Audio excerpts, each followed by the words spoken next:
A construção de um posto guarda-vidas na praia central de Garopaba tem chamado a atenção pelo valor. Apesar de ser uma obra com poucos metros quadrados, o custo ultrapassa o valor de R$ 180 mil. O posto de guarda-vidas na Praia do Centro, localizado no bairro Morrinhos, começou a ser construído para atender à solicitação dos profissionais que estavam trabalhando durante o verão em condições precárias. Os recursos utilizados vieram por meio do Estado e do município. Mas o que tem chamado a atenção de quem passa pela obra é o preço dessa construção de 46 metros quadrados, mais de R$ 180 mil. 46 metros quadrados e custa R$ 180 mil, eu acho que está um pouquinho demais. Basta ver o valor do CUB de Santa Catarina vezes os 46. Não vai chegar nisso aí, né?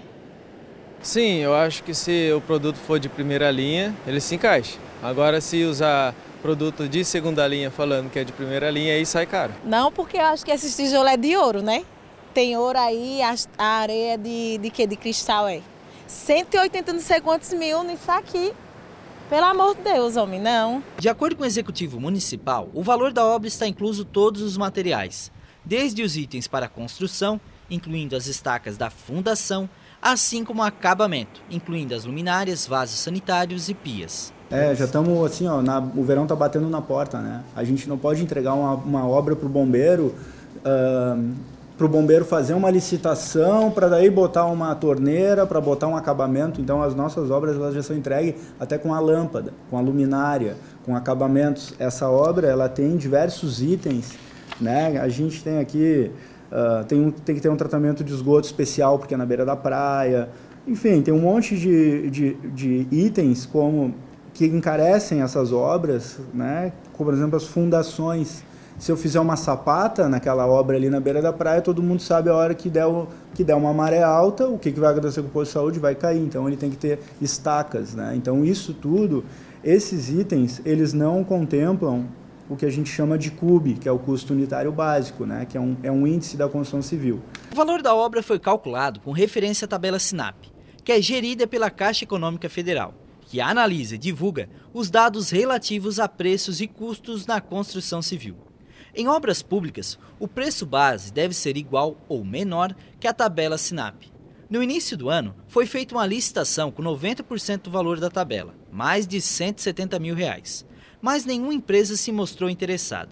Apenas em abril, com 100% do valor da tabela, 2 empresas mostraram interesse. O valor total da tabela era superior a R$ 215 mil, mas uma das empresas deu um lance com 15% de desconto, fechando o valor atual.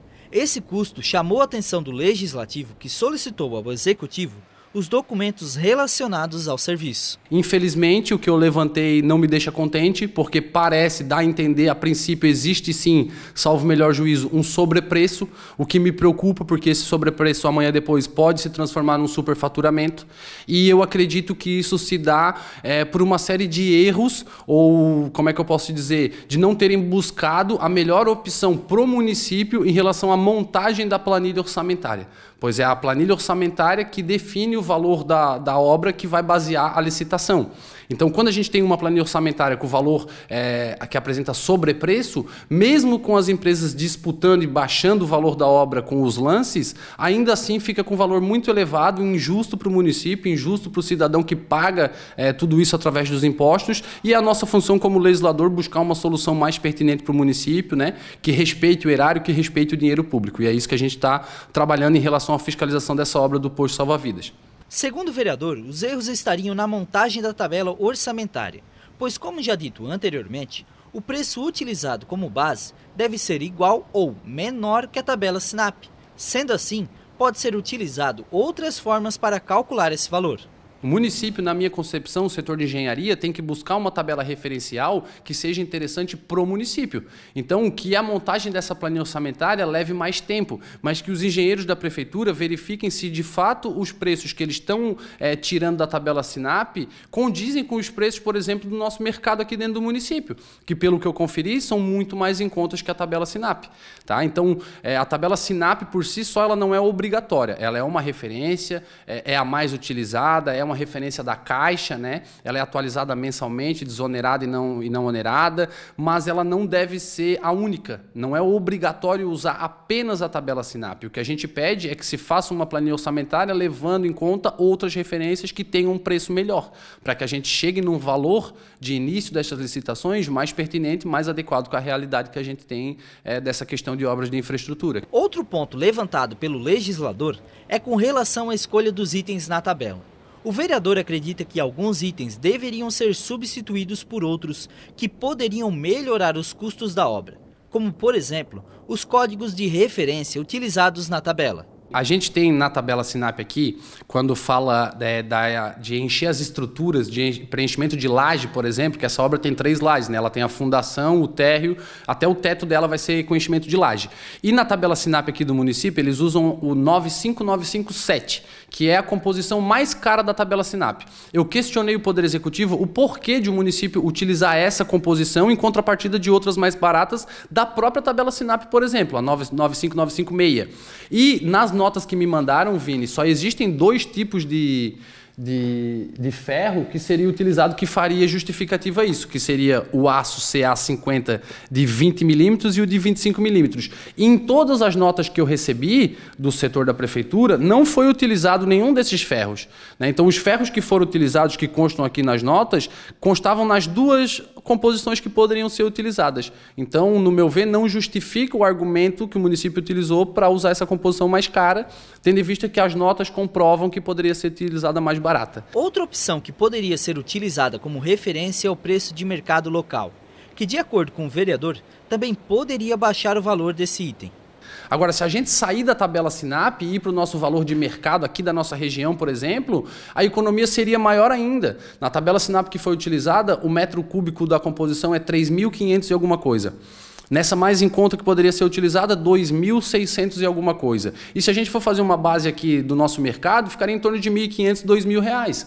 Então a gente está falando aí de um valor bem significante, cerca de 40, 50 mil reais no mínimo de economia, que só nessas composições nós já apresentaríamos para o município, né? Então eu sei que para a prefeitura, em relação ao montante que tem de valor, 50 mil reais é pouco, mas para a realidade do munícipe, do cidadão, é bastante, né? 50 mil reais é uma rua, é muita coisa que pode ser feita. Então a gente pede mais atenção a isso e isso precisa ser solucionado. Entramos em contato com o executivo e questionamos esses pontos destacados pelo vereador. Quanto ao uso do item 95957, ao invés do 95956, responderam que o valor referencial do item 95956 refere-se a apenas uma unidade construída dentro do contexto residencial. Em contrapartida, o referencial do item 95957 diz respeito à edificação institucional terra, que abrange unidades públicas das Forças Armadas, polícias e militares estaduais, como quartéis, delegacias, postos policiais, grupamentos e assemelhados. Sobre o uso de outros meios para o cálculo das obras, a Prefeitura respondeu que existem outras tabelas que o governo de Garopaba, por meio do setor de engenharia, toma como base. Para pavimentação, a mais indicada, por exemplo, é a tabela do DEINFRA. Para obras públicas, o governo de Garopaba utiliza o sistema de pesquisas e custos e índices, pois é fornecida pela Caixa Econômica Federal e atualizada mensalmente e é específica para a construção civil. As obras públicas, diferente de uma obra particular que a gente faz nas nossas casas, ela conta com o BDI, que é o Benefícios e Despesas Indiretas, né? É um item que ele é contemplado pelo Tribunal de Contas da União, né? Aonde aqui a gente tem todos os impostos, seguros, garantias, né? Despesas financeiras. Então, esse é um ponto que aumenta o custo de todas as obras da Prefeitura, né? Em aproximadamente essa do posto de salva-vidas, em 21,71%, diferente de uma obra que a gente faz dentro das nossas casas, né? Que se tirar esses itens extras e a gente tirar o BDI, essa obra ela vai ficar custando 2.490. Ela está mais baixo que o CUB do mês de julho, que está 2.572. Então, assim, é lógico, se eu botar ela completa, vai ficar mais caro por metro quadrado. A gente pode entregar sim, mas eu acho que não faz muito sentido para na temporada do verão depois o bombeiro não conseguir botar em operação, né? A resposta que eu tive do executivo na minha concepção não veio a contento, mas foi positiva porque eu pude analisar todas as notas que foram apresentadas e comprovar isso que eu estou passando para vocês. Eu te confesso que agora eu estou um pouco confuso quanto ao próximo passo que eu vou seguir. Eu vou sentar aqui com o jurídico da Câmara, vou questionar que ele me oriente, né, se a gente faz uma denúncia para o Tribunal de Contas do Estado, para o próprio Ministério Público. Eu não pretendo fazer uma CPI aqui pela casa, uma comissão, porque eu acho que a CPI chegaria nessa mesma conclusão que eu cheguei. A CPI iria até aqui. E a partir daqui é o Ministério Público ou o Tribunal de Contas entender o que pode haver de ilegalidade ou não. Né? Não estou acusando ninguém de nada, apenas estou levantando pontos para que a gente possa debater e fiscalizar como deve ser feito. Então, provavelmente, eu vou fazer uma denúncia para o Tribunal de Contas do Estado e Ministério Público para a gente poder dar andamento aí e ver o que acontece.